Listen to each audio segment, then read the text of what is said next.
Hey guys, and welcome to another episode of Parlay Revival. So we are sailing through the Sulu Sea in the Philippines, which has been home to some of the most horrific stories of piracy that you can imagine. These people are serious and very treacherous. Take them seriously. Help us get us out of here. But it turns out that pirates aren't our only concern, as we end up in the most dangerous anchoring situation I've ever been in, up a river in Borneo with nowhere else to go. Bro, this is like a meter thick. Grab some popcorn, because you guys are in for a wild ride. Oh! So I'm Colin, and this is the crew of Parlay Revival.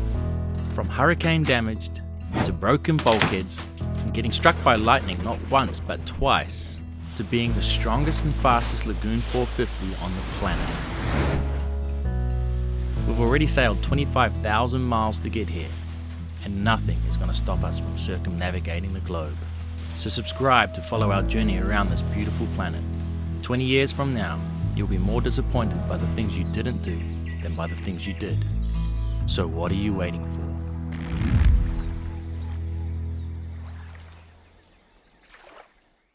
We're going through the Sulu Sea, which in the past has been treacherous pirate territory. Like, you wouldn't even dare go through it. There's been beheadings, kidnappings. Indonesian, Malaysian and Philippine authorities will start joint patrols on Sulu Sea next month to end the years of lawlessness in its waters. I'm being held hostage by Abu Sayyaf for 1 billion pesos. German sailor Jürgen Kantner and his wife Sabine Mertz were attacked while sailing off the coast of the Philippines. These people are serious and very treacherous. Take them seriously. Help us get us out of here. After about 4 months, Jürgen was executed. It's been no joke, but a new government came in and cleaned a lot of it up. But we're still going to have to really have our wits about us. We're going to just hug the Malaysian coast, especially with 2 young girls on board. Like, we're not taking any risks. So there are 2 areas of piracy concern on this passage to Indonesia. The first is coming down the middle of the Sulu Sea, where we will run dark at night, as this area is not very well monitored by the Coast Guard. Once we arrive into Malaysia, we will be fine cruising down the coast of Borneo, which is heavily patrolled by the Coast Guard. But after that, we will have to navigate the second and more dangerous area, which is the bottleneck between Borneo and the Philippines.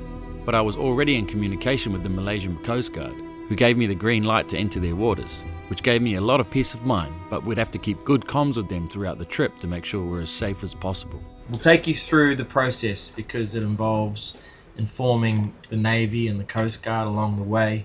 I'm a little nervous about this because, like, we went past pirate territory in Nicaragua and stuff like that, but we were able to just go really wide and outside where all the attacks are. But here it all bottlenecks down at the bottom of the Sulu Sea there, and that's where a lot of this like human trafficking and drug trafficking and all of that bad stuff happens. So there's bad guys there.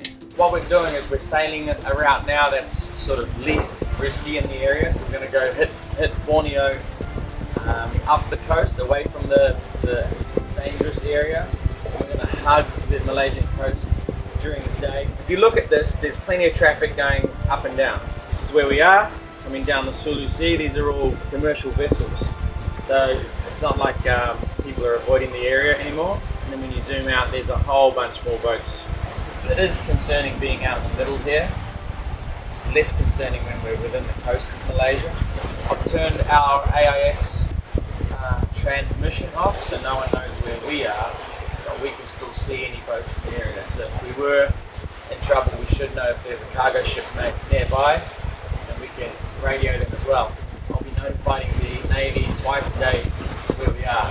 Tonight I think we'll run dark, which means we'll have all the navigation lights on. We'll have our radar on, so very vigilant watch. So the crew were already well aware of the dangers involved in this passage, and everyone had a great attitude about it all. The reality is, there are bad guys in every country we sail to, and it only takes one serious incident to ruin the reputation of an entire area. But since there had been 0 attacks since 2016, the crew were able to rest easy, knowing that the Coast Guard and Navy had taken care of the terrorist organisation called the Abu Sayyaf group, who were responsible for the attacks in the area for so many years. We also ended up being completely distracted by the numerous 30-knot squalls that were coming at us left, right and centre, but we were still on the lookout for any unwanted visitors, the first of which arrived later that day. Coming right for us. Hello, thank you. We're okay, thank you. The two men on the fishing boat, known as a bunker, approached very quickly out of nowhere, and we were 100 miles away from the nearest bit of land. We were unable to communicate with them, but they didn't seem threatening at all. We were still on the edge of our seats though, knowing the horrific past this place held, but luckily, they soon left us alone. We've never had someone come up to the boat like that, not in the middle of the ocean. Got to make that first one count, don't you? Already had the first boat come up to us. It's not a nice feeling. I think they were just having a nosy, but they've got some sort of mothership there and there's like 3 or 4 little bunkers within. Your brain starts to wonder what's going to happen if they just pull out a gun. Just want to get down to Indonesia ASAP. Take the clicker off. Tire him out of it. In that other one. Yeah. Just Oh! Let's spat it out. Filipino Navy. This is Parlay. Do you copy? I heard someone talking to the Filipino Navy on the radio just then, and I tried to make contact with them, but no response. But they're out here because I can hear them, but they can't hear us for some reason. So we got another bunker approaching us. Bunkers are these local boats that are kind of like a canoe stern with 2 outriggers on it.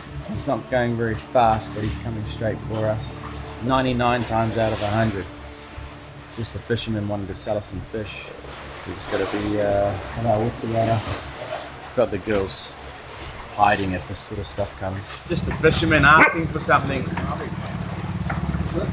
We're gonna give him a red horse.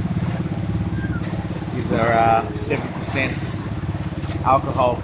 Keep him happy out here while he's fishing away. So here's got a fishing away. Red horse! So we were relieved that this was another friendly fisherman, but we had all the guys on deck with the 2 dogs, and both girls hidden down below just in case. But as I mentioned before, the situation would change in an instant if one of them pulled out a gun on us.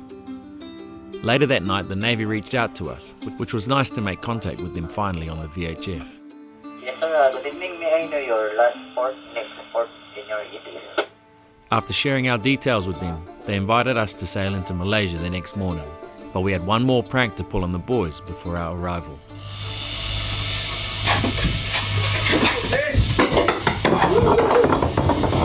Oh, you wait. Oh, man. He's getting thanks for that.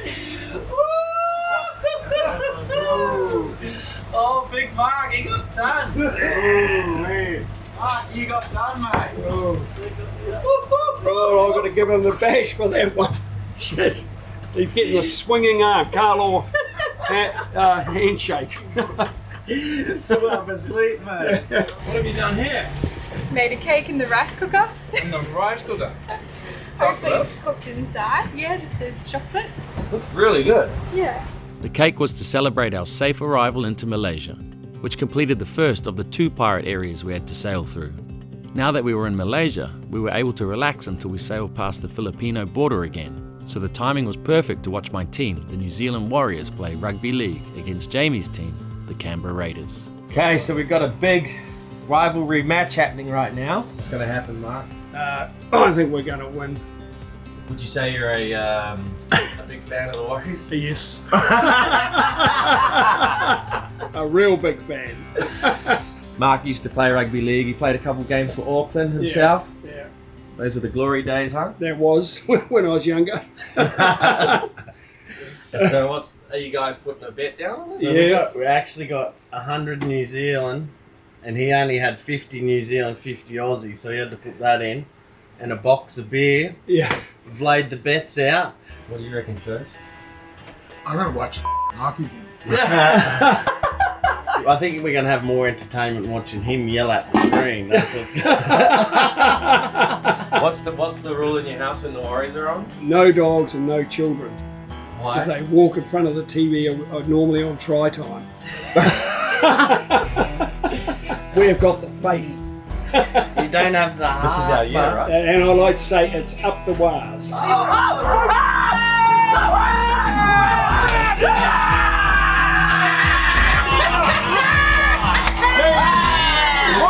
Alright, how's the bet going so far? It's halftime. Worries have been cheating. They've been caught offside.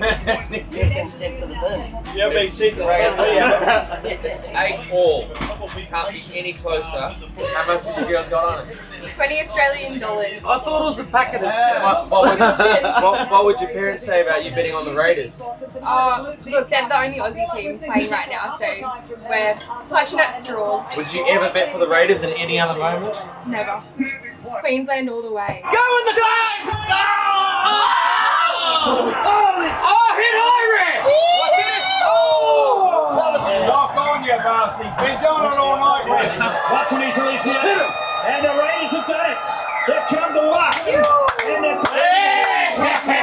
Take your hat off. Take your hat off. So as you can tell, it just wasn't New Zealand's day, unfortunately. Oh man, I can't believe it. The next day we made a last-minute decision to do something pretty extreme and take Parlay up a river in Borneo, which a few cruisers have written about who said that it can't be missed. So of course, we obliged. But little did I know, it would be one of the most dangerous places I've ever anchored Parlay. This is Borneo, and Borneo's really interesting. It's got 3 countries sharing the island of Borneo, and one of the must-do things in the area is go up this river right here. So we're crawling up. It's called the, let's try to get this right, Kinabatangan River. Can you say that?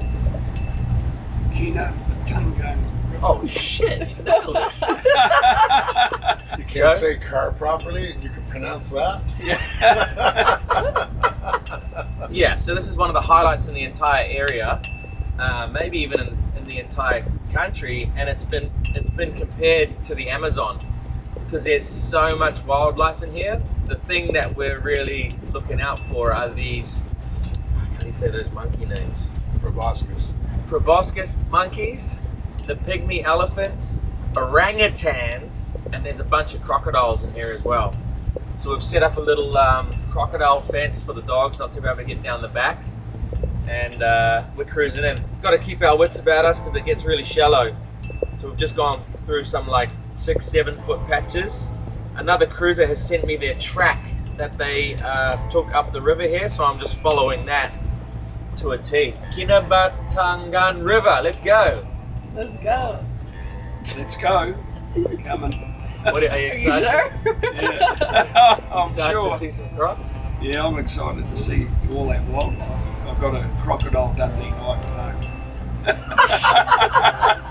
Should have bought a window. Yeah, I know. We're going to try and get halfway up the river today. We've got 20 miles to go. So we left just after low tide. So we've got water coming in with us right now, which is really good. And then right at slack high tide is when we're going to try and find where to anchor. And then tomorrow with the outgoing tide, we'll go to the other end of the river. So we're going, the river like forks, we're going all the way to the fork and then coming out the other side tomorrow. So I think the tides have just worked out perfectly for us to be able to do this. So I'm just clicked into gear and we're doing 5 knots. But yeah, starting to get a bit narrower now, so hopefully we can see some wildlife. See anything, Joe? Don't know. You don't know? He didn't even move. Well, I was looking at a log laying in the water, but there's something beside it. But I can't tell. It's not moving, so. Excited? Yeah, I'm excited. You don't sound excited. I am. It's all new. I haven't seen anything like this before. Yeah, this is wild. Yeah. I don't think many people go up a river in a catamaran. No, it's all exotic looking as well. Tonight when we're anchored, if we get the light out and shine it around, the croc's eyes will glow at night, so that'll be pretty spooky. How far do you think a person could walk into those bushes without getting eaten, stung to death, or killed in some way? Like 30 centimeters? Yeah, I don't know. You gonna try? You gonna go for a bushwalk? No, I think I passed. Forgot your hiking boots. I'll be tail end Charlie. What does an orangutan sound like?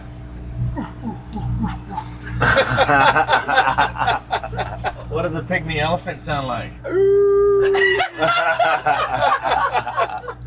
So this might be one of the wildest places I've ever taken Parlay. As we headed deeper and deeper into the jungle of Borneo, the sounds of the wildlife started to get louder and louder. Believe it or not, Borneo is the third largest island in the world, and the rainforest here is estimated to be 140 million years old. The only other river we've been up that compares to this is the Rio Dulce in Guatemala, which Noodles had actually joined us on about 6 years ago, but this felt so much more wild and remote than that. This was truly a unique experience that not many people would ever get to do, so we were buzzing with excitement. As you can imagine, the charts in this very remote river were very inaccurate, and the track that I had gotten from another cruiser only led a short way up the river, so I just had to stick to the outside edge on every corner, which is where the flow of river water would have dug the deepest channel on each bend. It was a little more difficult to find the deepest part in the straits, but luckily I never saw anything less than 10 feet in depth, apart from the entrance that we had just come over. Slowly the monkeys started to appear in the trees, and I wish I had a better zoom lens to do this justice.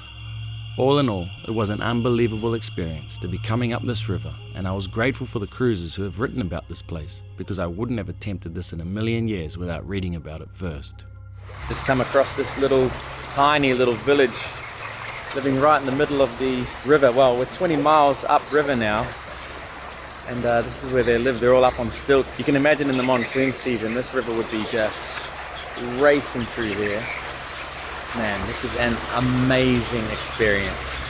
So cool. When you think of a sailboat, you don't think of going up tiny little rivers like this, but other adventurous sailors have paved the way for us and left information on some of the sailing apps. No Foreign Land, Navionics, all those ones. So we get to do this. These guys are getting coconuts. Coconuts will be a massive part of their lifestyle here. Catamaran is running around.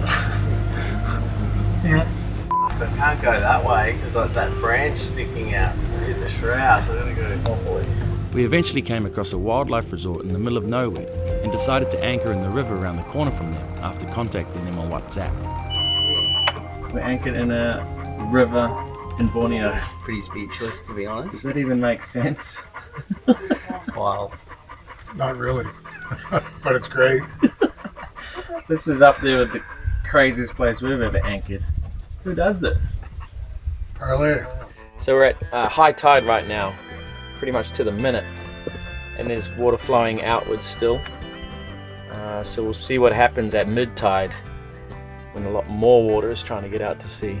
We've got 115 feet of chain out and 25 feet of water. This is one place you do not want to get the anchor stuck because there's crocs in here. Do you ever think you'd be anchored in a river in Borneo? Nope, never. How loose is this? Mum, what is going on? I don't know, but it's pretty unreal to be in the middle of the jungle river, parked up. Do you reckon we're going to get smoked by mosquitoes tonight? I think there's a few animals around. Oh, the mosquitoes are the least of your concern? Yeah, they are. So weird. If you look out this side, it feels like we're going forward. Hey? Yeah, it looks like we're going ahead on the on the river. That is bizarre. That's a hard case, isn't it? So we haven't put the bridle on because there's so much debris coming down the river, but we've put the lock on the windlass so the weight isn't actually on the motor of it. Look at all this stuff. A lot of rubbish, unfortunately, coming down, but a lot of logs and stuff as well. We're over to the inside corner of the bend because the current's going to take the widest path there. Oh, was that another one? Gosh. Sean sends a few of those down every day, eh? That's what blocked my toilet, eh?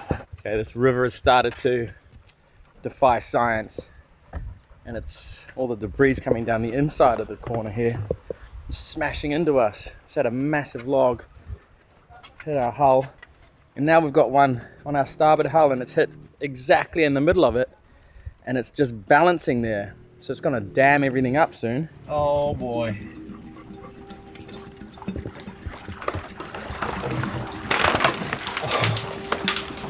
Oh.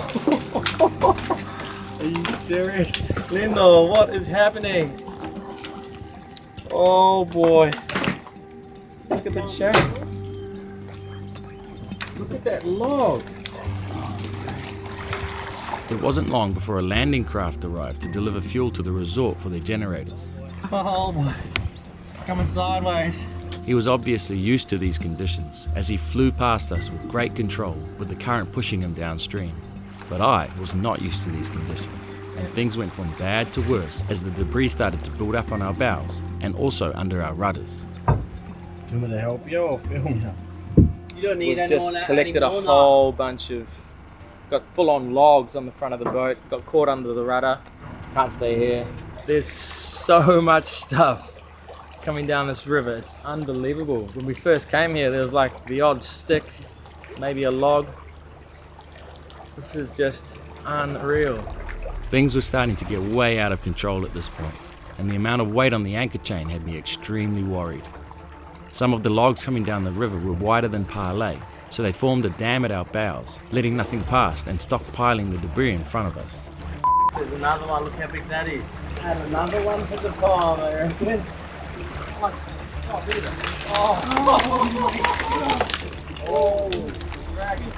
It wasn't like we could jump into the croc-infested waters and start moving branches, but we wouldn't have been able to swim against the current anyway. We tried pushing the logs out of the way, but the current was so strong that there was absolutely no chance of them budging. The manager of the resort eventually came to assist us, but every time we thought he was going to be able to free up some debris, the current would rip the log out from under him and we would be back to square one. Oh no! No! The only way we were able to get rid of some debris was if I drove forward at full RPM and violently turned the boat so that the current would be slightly sideways to us and clear some logs. The big brown one was going under. Surely that's gonna get it up. Yeah. But the river flow was so strong that it would send me back to my original position in seconds. Oh. Also, when I motored forward, I could feel the propellers hitting the logs underneath us, so that wasn't the best solution either. When I jumped onto the pile, I suddenly realized how thick the debris was, as nothing was budging at all. Bro, this is like a meter thick. Like I can just stand on this. It's so, oh, here we go. What you see on the surface is only the top layer of what I imagined to be a meter thick pile of logs. The amount of weight on the chain was terrifying. What's worse is that we were losing daylight and the logs just kept coming and coming. Every time I motored forward and freed up some debris, some more logs would come and pile up on our bows. Wow, there's logs this way still.